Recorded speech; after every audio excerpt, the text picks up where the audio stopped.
வணக்கம் நேயர்களே. இன்று நம்முடன் ஊடகவியலாளர் திரு கேப்ரியல் தேவதாஸ் இணைந்திருக்கிறார். ஈரோடு இடைத்தேர்தல் குறித்து பல விஷயங்கள் நம்ம அவங்க கிட்ட பேசலாம். வணக்கம் சார். வணக்கம். ஈரோடு இடைத்தேர்தல் நாம் தமிழர் கட்சி வெர்சஸ் திமுக அப்படியான களம் அங்க இருக்கு.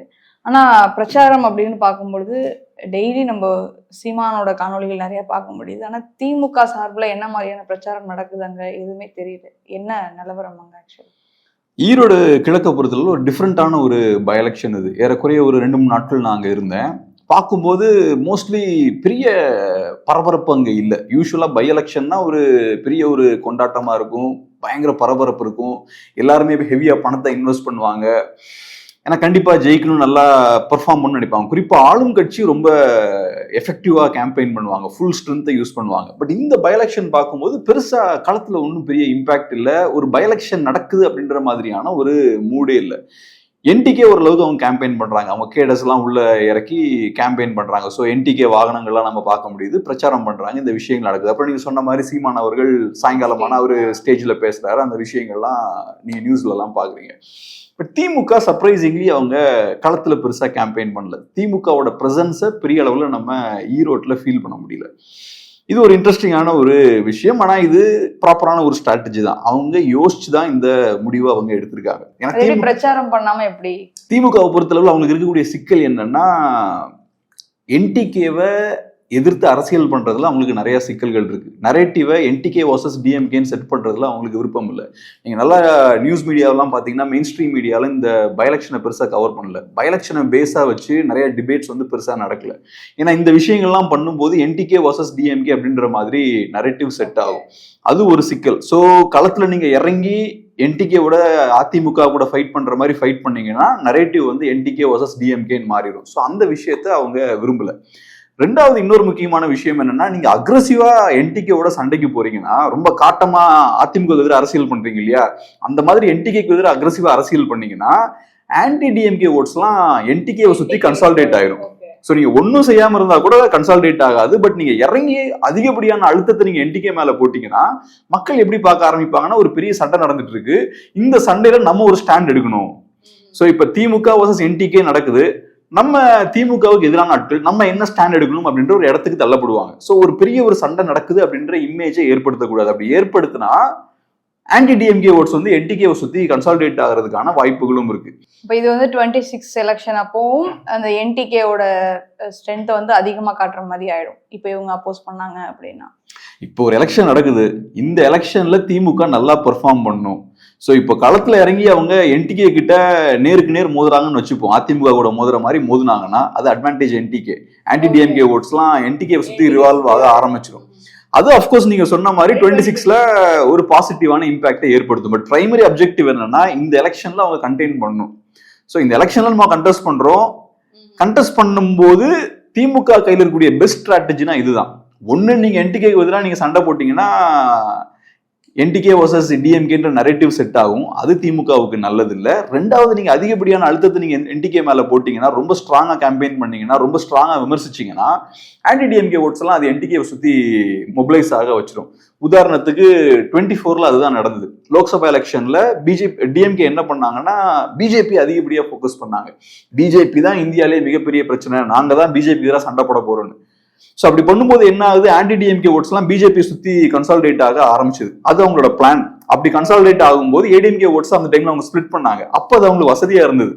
இப்போ என்டிகேவை சுத்தி இந்த பை எலெக்ஷன்ல ஆன்டி டிஎம்கே ஓட்ஸ் எல்லாம் கன்சால்டேட் ஆச்சுன்னா அது திமுகவுக்கு நல்லது இல்லை. ஏன்னா போன எலெக்ஷன்ல என்டிகே அரௌண்ட் 10-11,000 ஓட்ஸ் வின் பண்ணாங்க.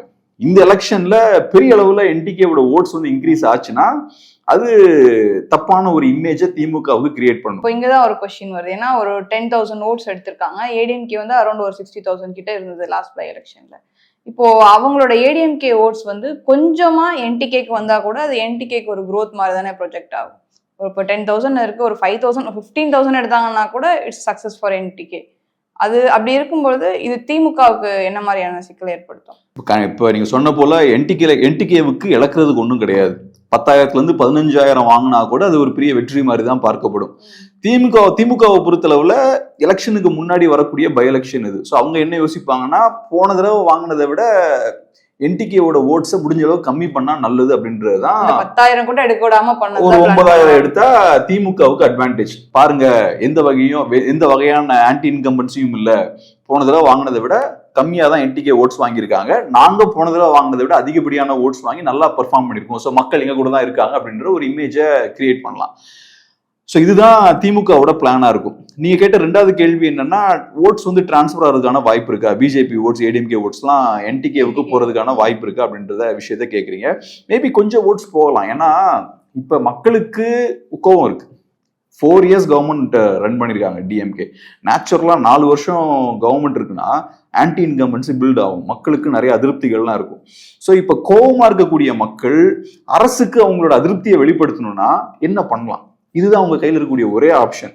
சீமானை பிடிக்குதா, என்டிகேவை பிடிக்குதா, இதெல்லாம் செகண்டரி. எனக்கு நிறைய கோவம் இருக்கு, கிரவுண்ட்ல நிறைய பிரச்சனைகள் இருக்கு, ஏன் அதிருப்தியை நான் வெளிப்படுத்தணும்னா எனக்கு அந்த கோவத்தை வெளிப்படுத்துறதுக்கு ஒரே ஆப்ஷன் தான், நான் திமுகவுக்கு எதிராக நான் வாக்களிக்கணும். திமுகவுக்கு எதிராக நான் வாக்களிக்கணும்னா யாருக்கு அளிக்கலாம்? வாக்களிக்கலாம். கிரவுண்ட்ல என்டிகே மட்டும்தான் இருக்காங்க. ஸோ அந்த வகையில் என்டிகேவுக்கு கொஞ்சம் ஓட்ஸ் போறதுக்கு வாய்ப்பு இருக்கு. ஸோ என்ன பொறுத்தளவுல ஒரு 20,000 ஓட்ஸ்லாம் என்டிகே வாங்கிட்டாங்கன்னா பெரிய விஷயம் தான். ஓட்ஸ் டிரான்ஸ்ஃபர் ஆகுமான்னு எனக்கு 100% தெரியல, பட் இதான் என்னோட நம்பிக்கை.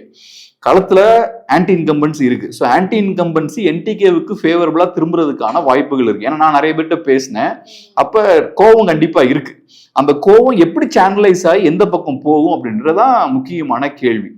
ரெண்டாவது, இப்ப சீமான் அவர்களை பொறுத்தளவுல ஆன்டி டிஎம்கேன்ற பாலிடிக்ஸ் ரொம்ப ஸ்ட்ராங்கா பேசுறாரு, ரொம்ப அக்ரெசிவா ஆன்டி டிஎம்கே பாலிடிக்ஸ் அவர் பேசுறாரு, ஈவன் பெரியாரையும் அட்டாக் பண்றாரு. ஸோ அப்படி பார்க்கும்போது திமுக மேல பெரிய கோபம் உள்ள ஆட்கள் இருப்பாங்களே, ட்ரெடிஷ்னலா எப்பவுமே திமுக அப்போஸ் பண்ணுன்ற ஒரு இடத்துல இருப்பாங்க இல்லையா, அவங்களும் மேபி என்டிகே பக்கம் போறது இருக்கு. குறிப்பா இப்ப பிஜேபி ஓட்டர்ஸ் எல்லாம் பார்த்தோம்னா அவங்க இன்னைக்கு நேத்து கிடையாது, அவங்க பல ஆண்டுகளா பெரியார் அப்போஸ் பண்ணிட்டு தான் இருக்காங்க. ஸோ இன்னைக்கு அவங்களோட அரசியல் அந்த பெரியார் எதிர்ப்புன்றது அவங்களோட அந்த பாயிண்ட் இல்லையா, அந்த விஷயத்தை சீமானும் பேசுறாருன்றனால மேபி அந்த ஓட்ஸ் கூட கொஞ்சம் டிரான்ஸ்பர் ஆகிறதுக்கு வாய்ப்பு இருக்கு.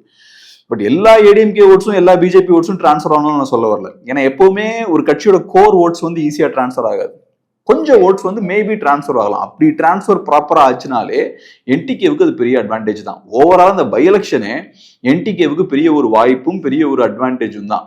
ஏன்னா களத்துல வேற யாரும் இல்ல, டிஎம்கேவோட நேருக்கு நேர் சண்டை போடுறதுக்கான ஒரு வாய்ப்பு கிடைச்சிருக்கு. என்டிகேவோட கனவு தானே இந்த மாதிரி டிஎம்கே வர்சஸ் என்டிகேன்னு ஏதோ ஒரு பாயிண்ட்ல அரசியல் களத்தை மாத்துறது அவங்களோட நோக்கமும் கூட.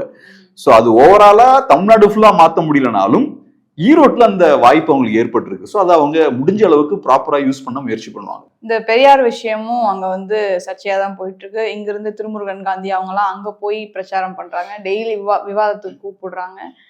பெரியாரை சுத்தியே அங்க ஒரு இஷ்யூ கிரியேட் ஆயிட்டே இருக்கு. இது வந்து எலெக்ஷன்ல என்டிகேவை ஏதாவது பாதிக்குமா? இதுவும் திமுகவோட பார்ட் ஆஃப் தி ஸ்ட்ராட்டஜி. என்டிகேவோட கோர் ஓட்ஸை உடைக்கணும் அப்படின்றது தான் டிஎம்கேவோட பிளான். ஸோ இப்போ டிஎம்கே டைரக்டா களத்துல இறங்கி என்டிகேவுக்கு எதிராக அரசியல் பண்ண முடியாது, டிஎம்கே வர்சஸ் என்டிகேன்னு களத்தை மாற்ற முடியாது. அப்படி மாத்தினா டிஎம்கேக்கு பெரிய டிஸ்அட்வான்டேஜா போயிடும். ஸோ அவங்க என்ன பண்றாங்க, என்டிகே ஓட்ஸ்லாம் என்ன votes, Tamil nationalist votes. So அவங்க என்ன பண்றாங்கன்னா இப்போ திருமுருகன் மாதிரியான ஒரு ஆளை வந்து களத்துல இறக்குறாங்க. ஸோ இப்போ என்ன ஆகுதுன்னா Tamil nationalism versus Tamil nationalism தான் அவங்களோட ஸ்ட்ராட்டஜி. ஸோ இப்போ என்டிகேவோட கோர் ஓட்ஸ் அவங்க ஸ்பிளிட் பண்ண பாக்குறாங்க. நீங்க களத்துல பாத்தீங்கன்னா திருமுருகன் காந்திலாம் கேம்பெயின் பண்ணும்போது எல்லாம் தலைவரோட படத்தெல்லாம் வச்சுட்டு தான் அவங்க கேம்பெயின் பண்றாங்க. ஸோ இப்போ சீமான் அவர்களும் அதான் பண்றாரு, என்டிகேவும் அதான் பண்றாங்க, தலைவரோட போட்டோ எல்லாம் வச்சு தான் கேம்பெயின் பண்றாங்க. ஸோ இவங்களும் அதான் பண்றாங்க. ஸோ இவங்க என்ன சொல்ல வராங்க, நாங்க தான் உண்மையான தமிழ் தேசியவாதிகள்னு திருமுருகன் காந்தி என்கோ அவங்க வந்து அங்க ப்ரொஜெக்ட் பண்ண ட்ரை பண்றாங்க. ஸோ அவங்க என்டிகேவோட கோர் ஓட்ஸை உடைக்கணும், அதுக்குதான் இந்த விஷயங்கள்லாம் ஏற்கனவே நடந்தது. இந்த லாஸ்ட் 10 இயர்ஸா பாத்தீங்கன்னா அவர் எடுத்த புகைப்படம் வந்து ஃபேக்கான விஷயம், ஈழத்தமிழர்களுக்கே சீமான் மேல நிறைய அதிருப்திகள்லாம் இருக்கு. ஸோ அந்த ஒரு என்வாரன்மெண்ட்டை கிரியேட் பண்ணிட்டு அதனால மேபி கொஞ்சம் அதிருப்திகள்லாம் ஏற்பட்டுச்சுன்னா அந்த வாக்காளர்களை திருமுருகன் காந்தி சைட்ல இந்த பக்கம் வந்து திருப்புறதுக்காக, என்டிகேவோட கோர் ஓட்ஸை உடைக்கிறதுக்காக தான் அந்த கேம்பெயின். இல்ல நீங்க சொல்லும் பொழுது எனக்கு இன்னொரு விஷயமும் தோணுது. ஏன்னா வன்னியரசு அவங்க வந்து சீமான் அவர்கள் கூட ஆரம்ப காலத்துல கொஞ்சம் நட்பா இருந்தவர். இப்ப அவரு வந்து சீமான் அவர்களை எதிர்த்து பேசுறாரு. வெங்காயம் வச்சிருக்கேன், வெடிகுண்டு வச்சிருக்கேன்ற மாதிரி ஒரு சீமான் அவர்கள் பேசியிருந்தாரு. நீங்க வெங்காயம் தான் வச்சிருக்கீங்க, நாங்க வெடிகுண்டு வச்சிருக்கோம், நாங்க வீசிடுவோம் அப்படின்னு சொல்லி சீமான் பேசியிருந்தாரு. இப்போ வன்னியரசு அவர்கள் எங்க வெடிகுண்டு வீசு பார்ப்போம், அது கொஞ்சம் தரம் தாழ்ந்து கூட பேசுறாரு, எங்க வெடிகுண்டு வீசு பார்ப்போம் அப்படின்லாம் வந்து பேசிட்டு இருந்தாங்க. இப்போ நீங்க சொல்ற நரேட்டிவ் தான் அங்க செட் பண்றாங்களோ அப்படின்றது. அதான் எக்ஸாக்ட்லி. இப்ப சீமான் அவர்கள் என்ன பொறுத்தளவுல வெடிகுண்டு வீசுவேன்னா சொல்லிருக்க கூடாது. அவர் எந்த கான்டெக்ட்ல சொன்னாருன்றது ஓகே, அவரு இந்த கான்டெக்ட்ல சொல்லல, பட் இருந்தாலும் அந்த விஷயத்தை தவிர்த்து இருக்கலாம். பட் இப்ப சீமான் என்ன யோசிப்பாருன்னா, நான் ஃபர்ஸ்டே சொன்னது போல டிஎம்கேவோட எய்ம் என்னன்னா என்டிகே வர்சஸ் டிஎம்கேன்ற நரேட்டிவ் வந்துடக்கூடாதுன்றது தான் டிஎம்கேவோட எய்ம். அப்ப சீமான் என்ன பண்ணுவாரு, அந்த நரேட்டிவை பில்ட் பண்ணணும்னு ட்ரை பண்ணுவாரு. ஸோ அவரு டிஎம்கேவை ப்ரோவோக் பண்றாரு அவரு. ஸோ அதனால மேடைகளில் ஏறி ரொம்ப காட்டமா விமர்சிக்கிறது, இந்த மாதிரி நீங்க சொன்ன எக்ஸ்ட்ரீமான விமர்சனங்கள்லாம் வைக்கிறது, இந்த மாதிரி விமர்சிக்கும் போது என்ன ஆகும், திமுக வேற வழி இல்லாம ரியாக்ட் பண்ணி தான் ஆகணும், ஏதோ ஒரு வகையில ரியாக்ட் பண்ணி தான் ஆகணும். ஆனா நேரடியா ரியாக்ட் பண்ண முடியாம, நேரடியா ரியாக்ட் பண்ண முடியலன்னு என்ன ஆகுதுன்னா, இப்ப திருமுருகன் காந்தி ரியாக்ட் பண்றாரு, அப்புறம் வன்னியரசு ரியாக்ட் பண்றாரு, தாப்பேதிக நண்பர்கள்லாம் ரியாக்ட் பண்றாங்க. ஏன்னா இப்ப திமுக ரியாக்ட் பண்ணுச்சுன்னா அது வந்து டிஎம்கே வர்சஸ் என்டிகேன்னு களம் மாறிடும். ஸோ இப்போ என்டிகேவோட ஸ்ட்ராட்டஜி என்னன்னா, இவங்களை விடக்கூடாது, இவங்களை போட்டு நெருக்கணும், ஏதாவது ஒரு ப்ரெஷர் போட்டு அவங்கள ரியாக்ட் பண்ண வைக்கணும், காட்டமா பேசி அவங்களை ரியாக்ட் பண்ண வைக்கணும், ரியாக்ட் பண்ணா அந்த களத்தை மாத்திரலான்னு பாக்குறாங்க. ஸோ அதனால அப்படியே சீமான் அந்த விஷயங்களை பண்ணும்போது வன்னியரசு மாதிரியான லீடர்ஸா இருக்கலாம், திருமுருகன் காந்தி, இவங்க எல்லாம் உள்ள இறங்குறாங்க இப்ப சீன்ல. இப்போ எவ்வளவுதான் சீமான் அவர்கள் ட்ரை பண்ணாலும் நார்மலா ஒரு மைண்ட் செட் இருக்கும்ல, பை எலெக்ஷன் அப்படின்னா அங்க வந்து பணம் பெரிய ரோல் பிளே பண்ணும், காசு கொடுத்துருவாங்க, நிறைய கிஃப்ட் கொடுப்பாங்க, அந்த மாதிரி நிறைய விஷயங்கள் இருக்கு. இப்போ நீங்க அங்க போயிருந்தீங்க, இப்போ களம் அங்க எப்படி இருக்கு நீங்க நினைக்கிறீங்க? பை எலெக்ஷன்ல யூஸ்வலா எவ்வளவு பணத்தை இறக்குவாங்களோ அந்த அளவுக்கு இறக்கல, அதான் நான் ஃபர்ஸ்ட் சொன்ன விஷயம். அதே மாதிரி பை எலெக்ஷன்ல எந்த அளவுக்கு கேம்பெயின் பண்ணுவாங்களோ அந்த அளவுக்கு பெருசா கேம்பெயின் பண்ணல. எல்லா மினிஸ்டர்ஸும் உள்ள இறங்குவாங்க, அதிகார பலத்தை காட்டுவாங்க, பண பலத்தை காட்டுவாங்க. இந்த தடவை அந்த ஷோ ஆஃப் பவரும் போன்ல, அது இந்த தடவை பெருசா நடக்கல.